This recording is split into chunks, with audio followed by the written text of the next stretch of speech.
प्रेम से बोलिए संतोषी माता की जय। प्रिय श्रोताओं, आज के इस वीडियो में हम सभी श्रद्धा के साथ सुनते हैं संतोषी माता की संपूर्ण व्रत कथा और आरती। कथा के अनुसार एक बार एक बूढ़ी माई थी। उनके 7 बेटे थे, जिनमें से 6 कमाने वाले थे और एक ना कमाने वाला था। बूढ़ी माँ 6 बेटों के लिए भोजन बनाती और जो कुछ जूठन बच जाता वह 7वें बेटे को दे दिया करती। वह मन का बड़ा भोला भाला था, इसलिए कुछ भी विचार नहीं करता था। एक दिन वह अपनी पत्नी से बोला, देखो मेरी माँ को मुझ पर कितना प्रेम है। तब उसकी पत्नी बोली, हाँ हाँ, क्यों नहीं, सबका बचा हुआ जूठा जो तुमको खिलाती है। तब वह बोला कि नहीं, ऐसा नहीं हो सकता है। मैं जब तक अपनी आंखों से ना देख लूं, मान ही नहीं सकता। तब पत्नी हंसकर कहा, देख लोगे तब तो मान जाओगे। फिर कुछ दिनों के बाद त्योहार आया। घर में 7 तरह के भोजन और चूरमे के लड्डू बने। वह जांचने को सिर दुखने का बहाना करके एक पतली चुनरी सिर पर ओढ़कर रसोई घर में सो गया। वह कपड़े में से सब कुछ देखता रहा। थोड़ी ही देर में उसके 6 भाई भोजन करने आए। उसने देखा माँ ने उनके लिए सुंदर आसन बिछाकर तरह तरह के भोजन परोसे और आग्रह करके उन्हें भोजन कराया। वह लेटा हुआ सब कुछ देखता रहा। 6 बेटे भोजन करके उठ गए। तब माँ ने उनकी जूठी थालियों में से लड्डुओं के टुकड़े उठाकर एक लड्डू बनाया। सारी जूठन साफ करके बूढ़ी माँ ने उसे पुकारा, बेटा 6 भाई भोजन करके चले गए, अब तू ही बाकी है, उठ, तू कब खाएगा। तब वह कहने लगा, माँ मुझे भोजन नहीं करना, मुझे भूख नहीं है, मैं अब परदेश जा रहा हूँ। माँ ने कहा, कल जाता हो तो आज ही चला जा। वह बोला, हाँ हाँ, आज ही जा रहा हूँ। ऐसा कहकर वह दुखी मन से घर से निकल गया। चलते समय उसे अपनी पत्नी की याद आ गई। वह उस समय गौशाला में उपले थाप रही थी। वहां जाकर वह बोला, हम परदेश जा रहे हैं, कुछ समय के बाद आएंगे, तब तक तुम यहाँ ध्यान से रहना। तब उसकी पत्नी बोली कि आप खुशी से जाइए, हमारी चिंता मत कीजिए, यहाँ हम भगवान के भरोसे हैं। आप अपनी कोई निशानी मुझे दे जाइए ताकि मैं तुम्हें याद करती रहूं, और तुम भी मेरी कोई निशानी ले जाओ ताकि तुम भी मुझे कभी ना भूलो।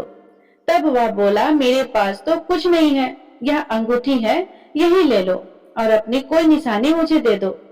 तब वह बोली कि मेरे पास क्या है, यह गोबर से भरा हाथ है। यह कहकर उसकी पीठ पर उसने गोबर के हाथ की थाप मार दी। फिर वह वहां से चल दिया। चलते चलते दूर देश पहुंच गया। वहां एक साहूकार की दुकान थी। दुकान पर जाकर वह कहने लगा, भाई मुझे नौकरी पर रख लो। साहूकार को जरूरत थी। वह बोला, रह जा। लड़के ने पूछा कि भाई तनख्वाह क्या दोगे। साहूकार ने कहा, काम देखकर दाम मिलेगा। अब साहूकार के यहाँ उसे नौकरी मिल गई तो वह सुबह से लेकर रात तक नौकरी करने लगा। कुछ ही दिनों में दुकान का सारा लेन देन, हिसाब किताब, ग्राहकों को माल बेचना, यह सारा काम वह लगन से करने लगा। साहूकार के यहाँ 7-8 नौकर थे। वे सब चक्कर खाने लगे, यह तो बहुत होशियार बन गया है। सेठ ने भी उसका काम देखा तो 3 महीने में ही उसे आधे व्यवसाय का हिस्सेदार बना लिया। वह कुछ ही वर्षों में वहां का नामी सेठ बन गया। और फिर एक दिन मालिक सारा कारोबार उस पर छोड़कर यात्रा पर चला गया। अब पीछे उसकी पत्नी पर क्या बीतती है, यह भी सुनिए। सास ससुर उसे दुख देने लगे। सारी गृहस्थी का काम कराकर उसे लकड़ी लेने जंगल में भेज देते। इस बीच घर के आटे से जो भूसी निकलती, उसकी रोटी बनाकर रख दी जाती और फूटे नारियल की नरेलियों में पानी भर दिया जाता और उसे दे दिया जाता। इसी तरह दिन बीत रहे थे। एक दिन वह लकड़ी लेने जा रही थी। रास्ते में बहुत सारी स्त्रियां संतोषी माता का व्रत करती दिखाई दी। वह वहां खड़ी होकर कथा सुनने लगी और पूछने लगी, बहनों तुम यह किस देवता का व्रत कर रही हो और इसको करने से क्या फल मिलता है? इस व्रत को करने की क्या विधि है? यदि तुम अपने इस व्रत का विधान मुझे समझा कर कहोगी तो मैं तुम्हारा बड़ा एहसान मानूंगी। तब उनमें से एक स्त्री बोली, सुनो, यह संतोषी माता का व्रत है। इसको करने से निर्धनता और दरिद्रता का नाश होता है, घर में लक्ष्मी आती है, मन की चिंताएं दूर होती है, घर में सुख होने से मन को प्रसन्नता और शांति मिलती है, निपुति को पुत्र मिलता है, पति बाहर गया हो तो शीघ्र घर आ जाता है, कुंवारी कन्या को मनपसंद वर मिल जाता है, राजद्वारे में बहुत दिनों से मुकदमा चल रहा हो तो वह भी खत्म हो जाता है, कलह कलेश दूर होकर घर में सुख शांति का वास होता है, घर में धन जमा हो जाता है, पैसा जायदाद का लाभ होता है, रोग दूर हो जाता है और जो कुछ मन में कामना हो वह सब संतोषी माता की कृपा से पूरी हो जाती है। इसमें कोई संदेह नहीं है। तब वह पूछने लगी कि बहन, यह व्रत कैसे किया जाता है, यह भी बताओ तो बड़ी कृपा होगी। वह कहने लगी, 1.25 आने का गुड़ चना ले आना, इच्छा हो तो 5.25 आने का लेना या 1.25 आने का, अपनी सामर्थ्य के अनुसार ले लेना, बिना परेशानी और श्रद्धा और प्रेम से जितना भी बन पड़े सवाया लेना। प्रत्येक शुक्रवार को निराहार रहकर कथा सुनना, इसके बीच क्रम टूटे नहीं, लगातार नियम पालन करना, सुनने वाला कोई ना मिले तो घी का दीपक जलाकर उसके आगे जल के कलश को रखकर सामने बैठकर कथा कहना, परंतु नियम ना टूटे। जब तक कार्य सिद्ध ना हो नियम का पालन करना और कार्य सिद्ध हो जाने पर व्रत का उद्यापन करना। 3 मास में माता फल पूरा करती है। यदि किसी के ग्रह खोटे भी हो तो माता वर्ष भर में कार्य सिद्ध करती है। फल सिद्ध होने पर उद्यापन कर लेना चाहिए, बीच में नहीं करना चाहिए। उद्यापन में 1.25 सेर आटे का खाजा और इसी माप से खीर तथा चने का साग बनाना, 8 लड़कों को भोजन कराना, जहां तक मिले जेठ देवर भाई बंधु के या परिवार के ही हो, ना मिले तो रिश्तेदारों और पास पड़ोसियों को बुला लेना, उन्हें भोजन कराकर यथाशक्ति फल दक्षिणा आदि देकर माता का नियम पूरा करना। उस दिन घर में ना तो खटाई खाना और ना ही दान करना। यह सुनकर बुढ़िया के लड़के की पत्नी चल पड़ी। रास्ते में लकड़ी के बोझ को बेच दिया और उन पैसों से गुड़ चना लेकर वह संतोषी माता के व्रत की तैयारी करके आगे चली और सामने मंदिर देखकर पूछने लगी कि यह मंदिर किसका है। सब कहने लगे कि यह तो संतोषी माता का मंदिर है। यह सुनकर वह माता के मंदिर में जाकर माता के चरणों में लौटने लगी, दीन होकर विनती करने लगी, माँ, मैं निपट अज्ञानी हूँ, व्रत के कुछ भी नियम नहीं जानती, मैं बहुत दुखी हूँ। हे माँ, हे जगत जननी, मेरा दुख दूर करो, मैं आपकी शरण में हूँ। उसकी इस विनती को सुनकर संतोषी माता को उस पर दया आ गई। एक शुक्रवार बीता कि दूसरे को उसके पति का पत्र आया और तीसरे शुक्रवार को उसका भेजा हुआ पैसा आ पहुंचा। यह देखकर जेठ जेठानी मुंह सिकोड़ने लगे। इतने दिनों में इतना पैसा आया, इसमें क्या बधाई। लड़के ताने देने लगे, अब तो काकी के पास पत्र आने लगे, रुपया आने लगा, अब तो काकी की खातिर बढ़ेगी, अब तो काकी बोलने से भी नहीं बोलेगी। बेचारी सीधी साधी थी, कहती कि भैया कागज आवे रुपया आवे, हम सभी के लिए तो अच्छा है। ऐसा कहकर आंखों में आंसू भरकर संतोषी माता के मंदिर में आकर मातेश्वरी के चरणों में गिरकर वह रोने लगी। माँ, मैंने आपसे पैसा कम मांगा है, मुझे पैसे से क्या काम है, मुझे तो बस अपने पति से काम है, मैं तो अपने पति के दर्शन मांगती हूँ माँ।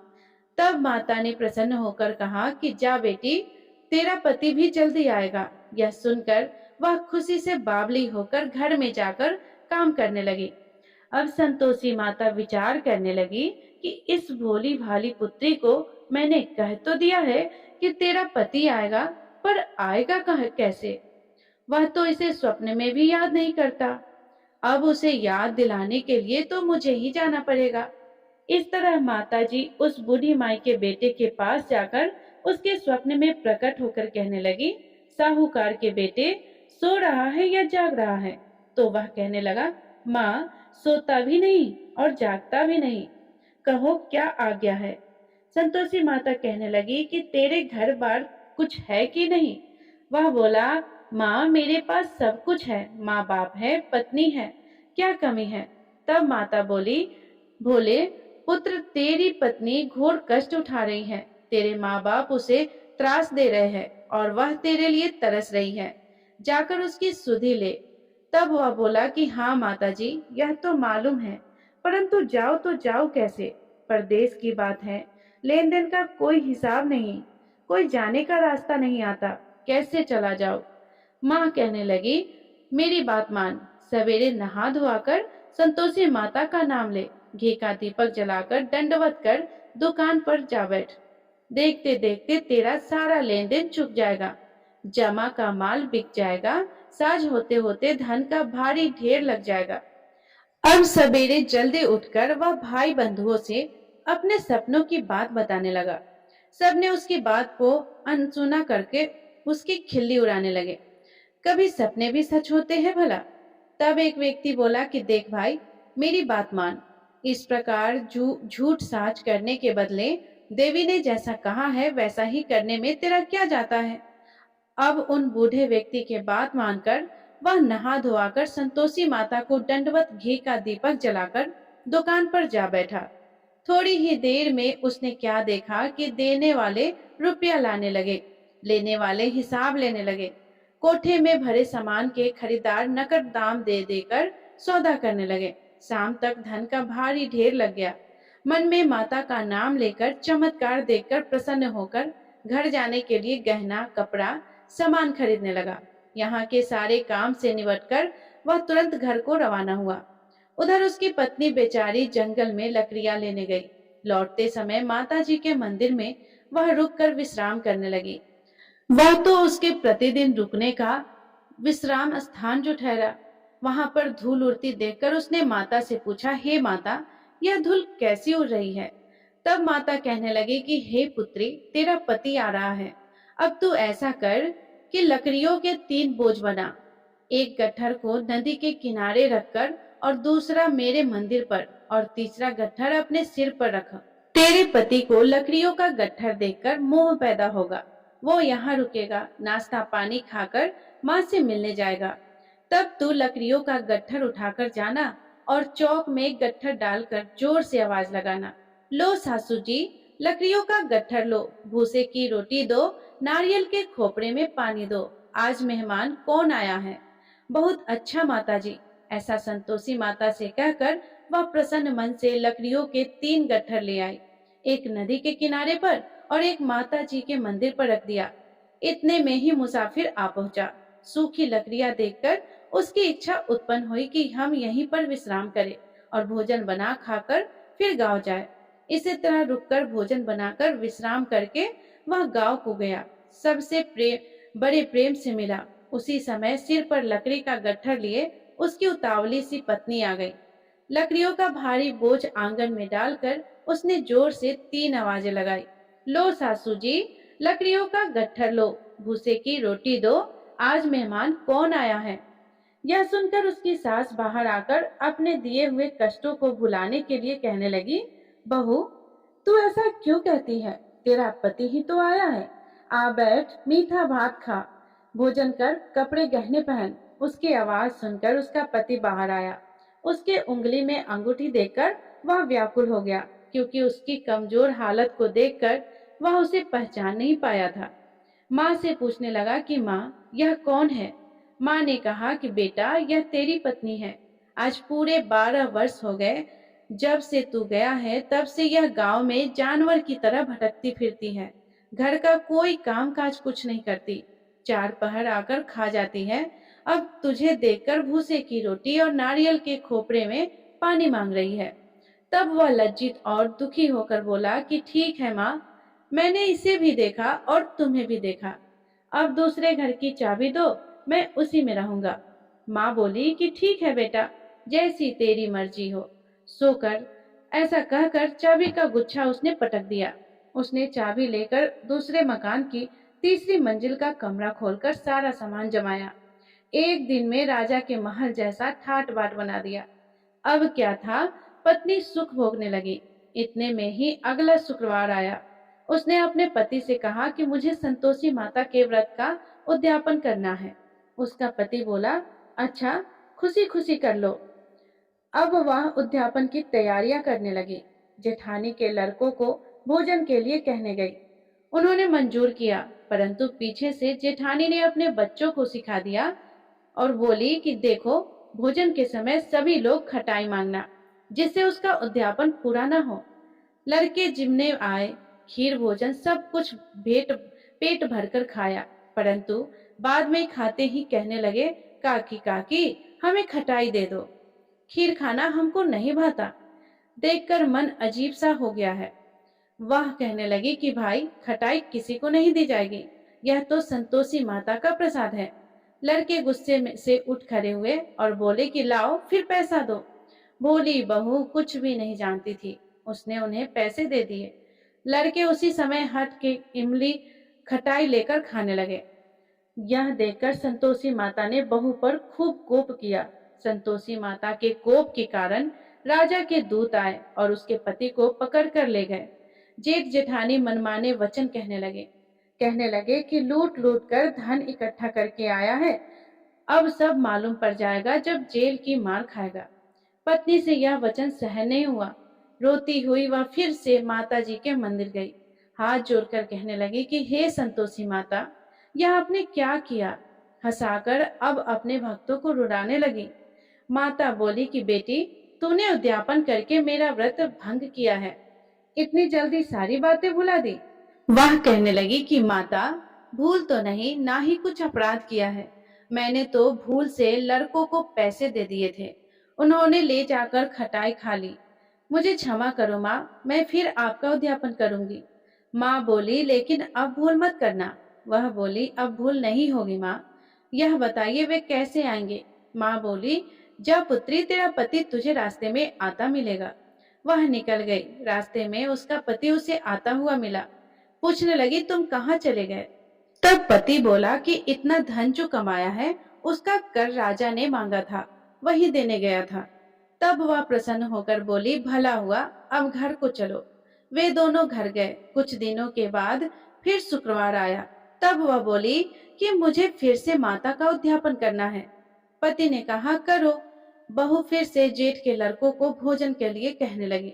जेठानी ने एक दो बात सुनाई और सभी लड़कों को सिखाने लगी कि तुम सब लोग पहले की ही तरह खटाई मांगना। अब लड़के भोजन से पहले ही कहने लगे कि हमें खीर नहीं खानी, हमारा जी बिगड़ता है, कुछ खटाई खाने को दो। वह बोली, खटाई किसी को नहीं मिलेगी, आना हो तो आओ।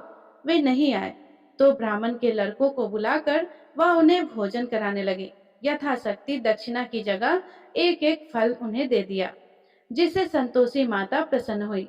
माता की कृपा होते ही 9वें मास में उसके चंद्रमा के समान सुंदर पुत्र प्राप्त हुए। पुत्र को पाकर वह प्रतिदिन माता जी के मंदिर को जाने लगी। माँ ने सोचा कि यह तो रोज आती है, आज क्यों ना इसके घर में चलूं, जाकर इसका आसरा तो देखो। यह विचार कर माता ने भयानक रूप बनाया। गुड़ चने से सना मुख, ऊपर सुट के समान होठ, जिस पर असंख्य मक्खियां भिनभिना रही थी। दहली पर पैर रखते ही उसकी सास चिल्लाने लगी, देखो रे देखो, कोई चुड़ैल डाकिन चली आ रही है। अरे लड़को, इसे भगाओ, नहीं तो यह किसी को खा जाएगी। लड़के भागने लगे, चिल्लाकर खिड़की दरवाजे बंद करने लगे। बहू रोशनदान में से देख रही थी। वह प्रसन्नता से पगली बनकर चिल्लाने लगी, आज तो मेरे भाग खुल गया, आज तो मेरी माताजी मेरे घर आई है। वह अपने बच्चे को दूध पीने से हटाने लगी। इतने में ही सास का क्रोध फट पड़ा। वह बोली, अरे पगली, क्या देखकर उतावली हुई है, जो बच्चे को पटक दिया है। वह बोली, सासू माँ, मैं जिनका व्रत करती हूँ यह वही संतोषी माता है। इतना कहकर झट से उसने सारे खिड़की दरवाजे खोल दिए। फिर तो सब ने माता जी के चरण पकड़ लिए और विनती करके कहने लगे कि हे माता, हम मूर्ख हैं, अज्ञानी हैं, आपके व्रत की विधि हम नहीं जानते, व्रत भंग करके हमने बड़ा अपराध किया है। हे जगत माता, आप हमारे अपराध क्षमा करो। उनके इस प्रकार विनती करने पर संतोषी माता प्रसन्न हुई। बहू को प्रसन्न होकर जैसा फल दिया वैसे ही हे संतोषी माता सबको देना। जो भी आपकी कथा पढ़े या सुने या अहंकार भरे, उसके सारे मनोरथ पूर्ण करना। सभी प्रेम से बोलिए, संतोषी माता की जय। तो प्रिय श्रोताओ, कथा यहीं पे समाप्त हुई। आप सुनिए संतोषी माता की आरती। ओम जय संतोषी माता, मैया जय संतोषी माता। अपने सेवक जन को, अपने सेवक जन को सुख संपत्ति दाता। ओम जय संतोषी माता। सुंदर चीर सुनहरी माँ धारण कीनो, मैया माँ धारण कीनो। हीरा पन्ना दमके तन श्रृंगार लियो। ओम जय संतोषी माता। लाल छटा छवि वदन, मदन कमल सोहे, मैया वदन कमल सोहे। मंद हसत करुणामय, मंद हसत करुणामय, त्रिभुवन जन मोहे। ओम जय संतोषी माता। स्वर्ण सिंहासन बैठी, चवर दुरे प्यारे, मैया चवर दुरे प्यारे। धूप दीप मधुमेवा, धूप दीप मधुमेवा, भोग धरे न्यारे। ओम जय संतोषी माता। गुर चरचना परम प्रिय, माँ संतोष किए, मैया माँ संतोष किए। संतोषी कहलाई, संतोषी कहलाई, भक्तन वैभव दिए। जय संतोषी माता। शुक्रवार प्रिय मानत, आज दिवस सोही, मैया आज दिवस सोही। भक्त मंडली छाई, कथा सुनत मोही। जय संतोषी माता। मंदिर जगमग ज्योति, मंगल ध्वनि छाई, मैया मंगल ध्वनि छाई। विनय करे हमें बालक, विनय करे हमें भक्तन, चरणन सिर नाई। जय संतोषी माता। भक्ति भाव मय पूजा, अंगीकृत की जय, मैया अंगीकृत की जय। जो मन बसे हमारे, इच्छित फल दीजे। जय संतोषी माता। दुख दरिद्र रोगी, संकट मुक्त किए, मैया संकट मुक्त किए। बहु धन्य ध्यान भरे, घर सुख सौभाग्य दिए। जय संतोषी माता। ध्यान धयो जिस जन ने, मन वांछित फल पायो, मैया मन वांछित फल पायो। पूजा कथा श्रवण कर, घर आनंद आयो। जय संतोषी माता। शरण गहे के लाजा, रखियो जगदम्बे, मैया रखियो जगदम्बे। संकट तू ही निवारे, दयामयी अम्बे। जय संतोषी माता। संतोषी माता की आरती जो कोई नर गावे, मैया जो कोई नर गावे। रिद्धि सिद्धि सुख संपत्ति, रिद्धि सिद्धि सुख संपत्ति, जी भर के पावे। ओम जय संतोषी माता। जय संतोषी माता, मैया जय संतोषी माता। अपने सेवक जन को सुख संपत्ति दाता।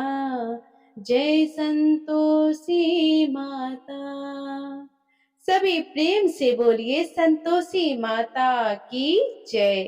तो प्रिय श्रोताओ, यह थी शुक्रवार व्रत की संपूर्ण कथा और आरती।